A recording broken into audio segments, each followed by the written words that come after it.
So then, gamers, we had a little bit of a patch today. You know, it's a Tuesday.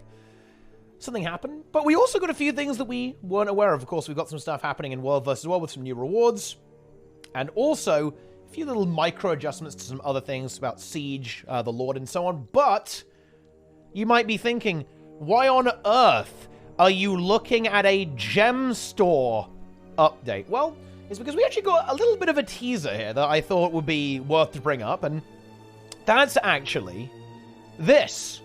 Phoenixes have been the beloved pets of Canthan royalty for centuries, with Empress Inn visiting Divinity's release soon.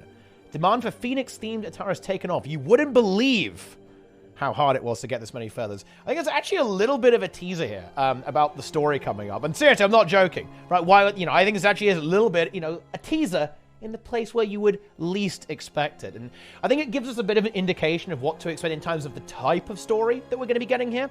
I think we're going to be looking at a more political style story. I think ArenaNet are a bit done with world-ending disasters. I mean, honestly, we could have guessed that one for free, but I think this actually kind of confirms it. So I think we're in store for a bit more of a political intrigue, maybe something about Cantha, an interaction between Cantha and the rest of Tyria.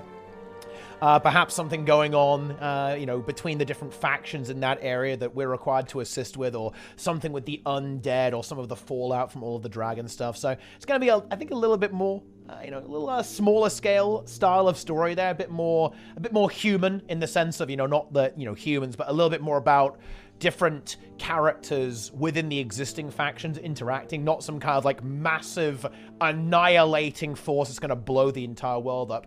Personally, I'm about that. I like that. That's pretty cool in my opinion. It's, to me, a little bit more interesting. They're like, oh no, I am the chosen one and I must face the Omega Dragon. It's the only way and only I can face this dragon. Gets a little bit old in my opinion. I really like some more grounded, down-to-earth interactions in my role-playing video game. So, honestly, a little bit of unexpected tease, but a welcome one in my opinion. And wow, look at all these skins, guys. You can be a koi. Whoa! Yeah, okay. Next. Some actual pretty fun stuff here, and this is actually exciting. So, Jadebot terminals have been added to all of the major cities. Now, this is the really big one here, and it's actually fun, in my opinion, because it's not happened yet. This is maybe copium, but I think this actually could indicate a potential of adding some kind of photo mode, where you could maybe, fly around, go in first person. I mean, adding first person to the Jadebot will be amazing, by the way.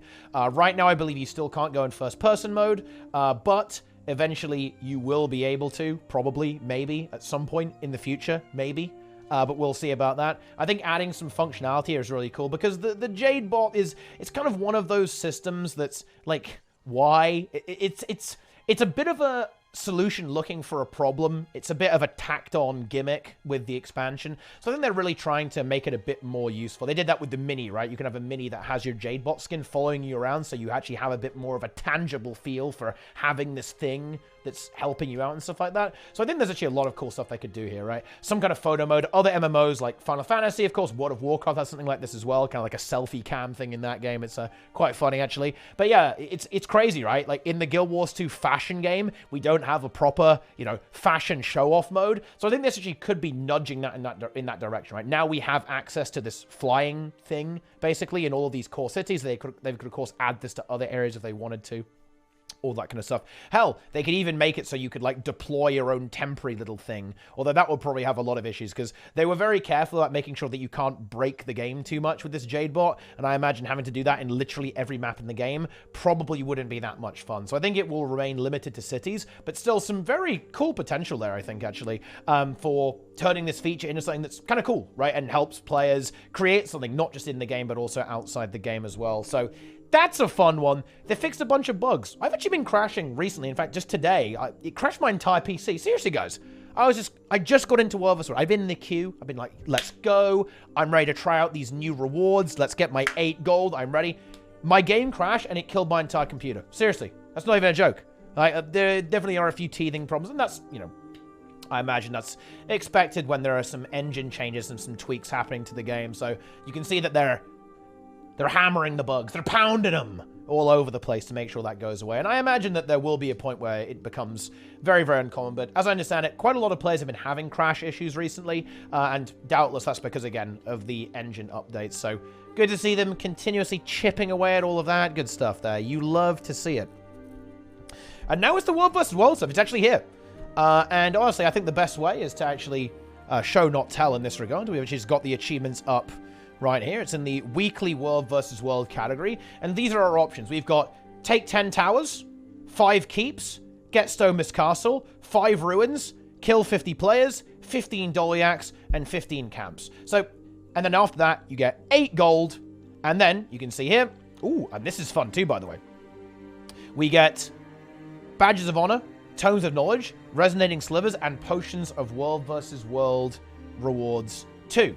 Which is actually pretty nice, right? You know, that's extra reward track bonus, adding additional gold value. I believe a potion is actually around, what is it? It's around, I think, 40 silver in value. They're actually quite good, by the way. Seriously, you know, you might not expect that, but it's true. They're actually rather decent.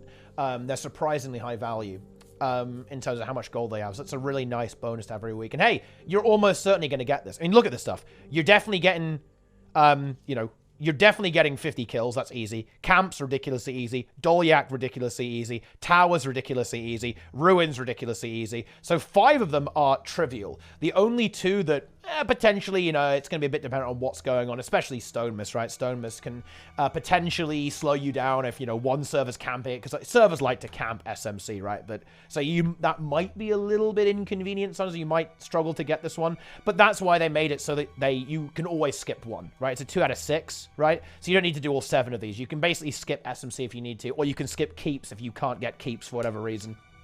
Because these are the ones that could potentially cause a little bit of disruption to trying to get that done. Now, I think what's really interesting here is that I think players are going to go for this. I think this will actually be a checklist that World vs. World players look at. So I think players are actually going to go for objectives to try and make this happen. Right, you know, obviously today it's a brand new system. I was wandering around in World vs. World. I actually saw a lot of people just running around trying to get towers and stuff, trying to get into keeps, because obviously everyone wanted to get their 8 sweet gold job done, right, all over the place. And I think this actually might nudge that behavior in that direction, which in my opinion is actually good for the game. The game having this kind of infrastructure, this objective-based gameplay, I think is good and it is healthy. Causing players to kind of get the idea of how the game is supposed to be played, especially for new players, I think is really helpful, actually. So I'm a big fan of these achievements, and honestly, I'm really excited to see when they add active participation rewards for completing World vs. World stuff too. Because that combined with this is going to be great for reward content, but also really good for directing players into the game. So very happy about these. These are all very achievable, by the way. If you even play like a small bit of World vs. World, just like for doing dailies, you're actually pretty likely to get most of this stuff done. It wouldn't be too much of a push to finish it. And I think that's actually part of the design here. I think they're expecting that quite a lot of players go in there and do dailies or whatever, and just do a few things, but then they're going to go, well, hang on.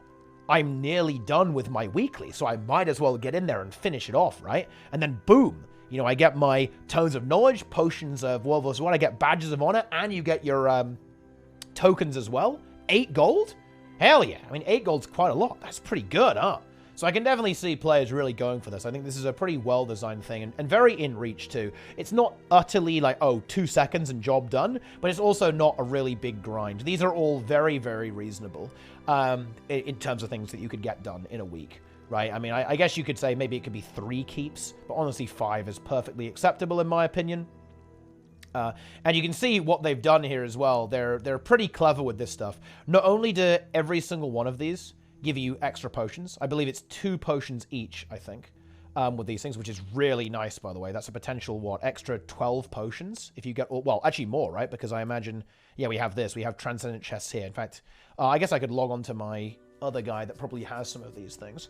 But yeah, there's a lot of extra. It's 8. So that's actually a total of 16 extra potions, right? Which is super nice, right? Really, really nice across the board for doing that, and you get 5 tickets each. And that means it is granular, and again, they were quite clever about this, because bear in mind, if you only do a few of these, well, you're still getting extra tickets. You don't have to do the entire thing to get tickets, right? You get the tickets from the little individual ones. So you can actually do all of them to go as far as you want, which is really nice, actually. It is very good. You love to see that. Some nice design, actually. I'm quite impressed with how they actually put this together and made it all fit. Very nice. I approve. I'm looking forward to what they come up with next in that regard. Okay.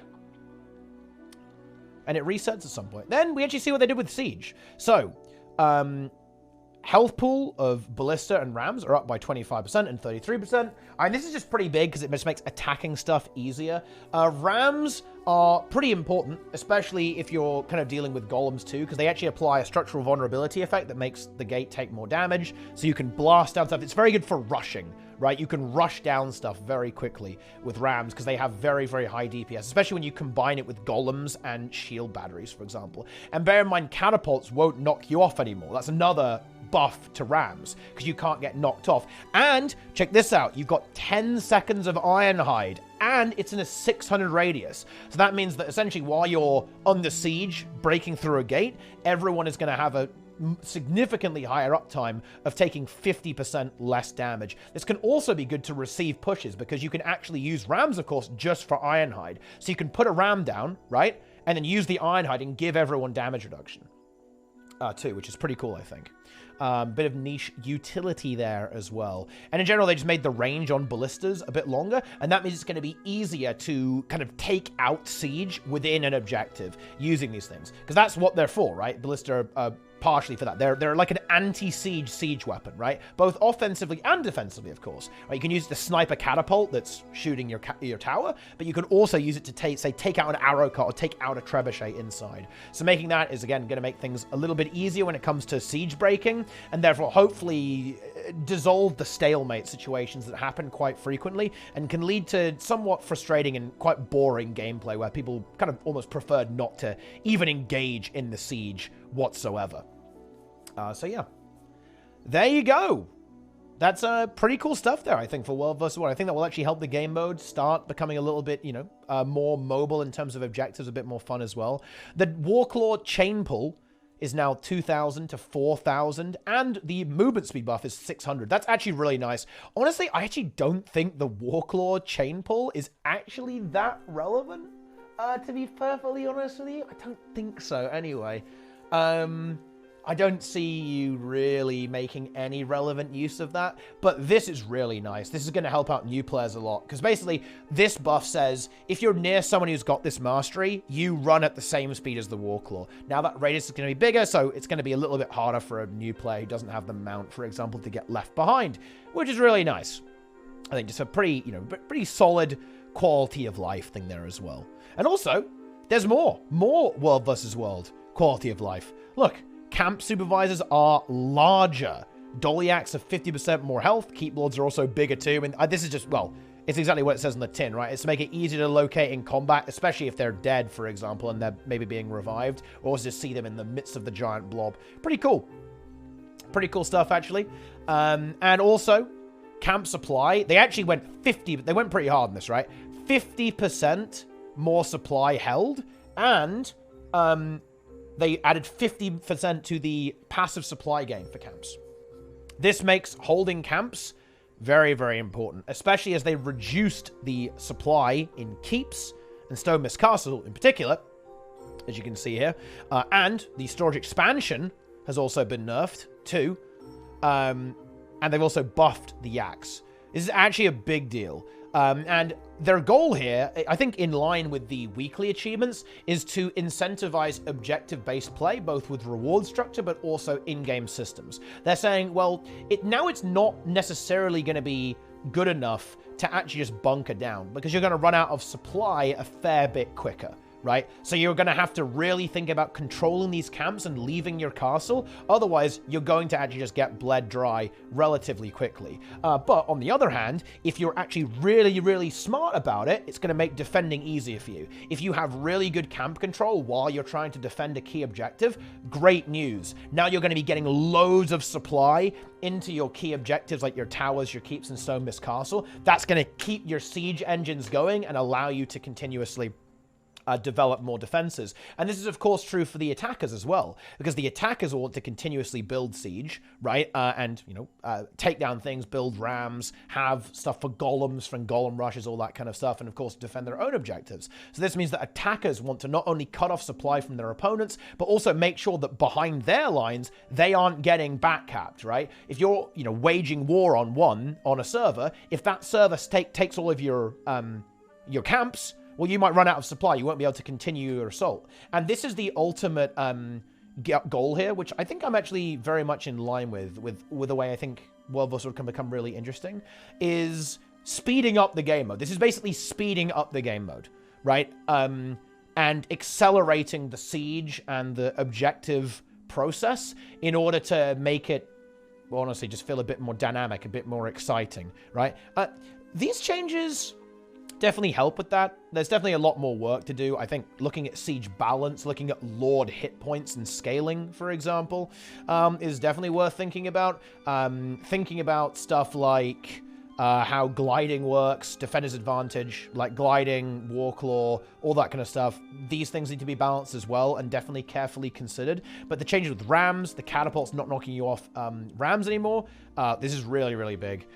Especially with the objective modifications here too. It's just pretty important stuff. It's subtle, but I think it will really add up over time, especially as they continue to iterate and add more reward incentives for going after objectives and taking them down. Because that's the missing piece, right? Right now it's like, oh, well, sieging is going to be a bit more fun. That's pretty cool. But, you know, I'm still going to get one champ bag, which is a little bit lame. So I imagine a lot of players are really looking for that final oomph, that final ooh, and really, oh yeah, I got to get in there. I'm getting my fat loot by taking this tier 3. Let's go big. I love to see it. That's what it's all about, right? And also as a kind of like an extra bonus thing, and they just buffed the damage on Lords as well. Honestly, don't know why they did that, to be perfectly honest with you.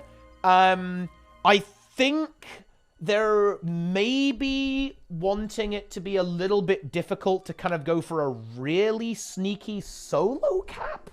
But honestly, like if you get memed by that one, it's kind of your own fault, I think. Yeah, they bug fixed the golem getting perma CC'd as well. That's funny, actually. Yeah, I noticed that, actually. I thought it was an animation bug, but I guess it's actually a full bug. How about that? That's a fun one. And, oh, this is such a noob trap. Minis can't be summoned in World of Sword. This is actually really big, because here's the thing. Minis don't get stealth, guys. So yeah, if you stealth up and you've got minis, uh-oh, they can see you. Whoops. And obviously new players, how could they possibly know that, right? Like, that's obviously not something that you would immediately pick up on. So obviously that kind of sucks, right? And they even mentioned this here, that disproportionately affected new players to the game. So it's a nice little quality of life here as well, you know, pretty nice. And also it also just removes the amount of clutter, and not that World of Sword has any, you know, any lack of that, that's for sure. But yeah. Enjoy the lack of minis now. Kind of sucks, because, you know, minis are pretty cool, I guess. You know, I have my mini Broken King following me around a lot of the time. But, you know, I get it, right? It's probably easier to do this than just make them get stealth somehow if you get stealth. But, yeah. Oh, it's funny. That's funny stuff. But yeah, nice patch, actually. Not a big patch, and definitely the first step. But again, ArenaNet already talked to us about the iterative process. But seeing these changes, really cool stuff. And actually, I'm really excited for this Friday. Definitely be around. I'll be obviously talking about it on stream. And probably on Tea Time as well. Balance preview coming up this Friday. Big one. Real big one. Wow, that's really soon. Wait, that's 2 days. Hang on. Oh, what the hell? That's wild, actually. But yeah, really fun stuff. Some great changes to rewards to Siege. And hey, little hint about the story in there as well. So that's it. That's the news. That's the tea time, balance time, news time, whatever it is. I don't even know. Stay tuned for more stuff, of course. I'm definitely looking forward to see what happens with World vs. Order and, of course, with the balance. So that's it. You have been informed about things. I have read the patch notes so that you don't have to. Okay, that's the name of my show. Okay. Reading for other people, reading for lazy people with Teapot live here. Definitely like, follow, and subscribe for that one. Enjoy, my friends. Yeah, that's it for now. I'm out of here.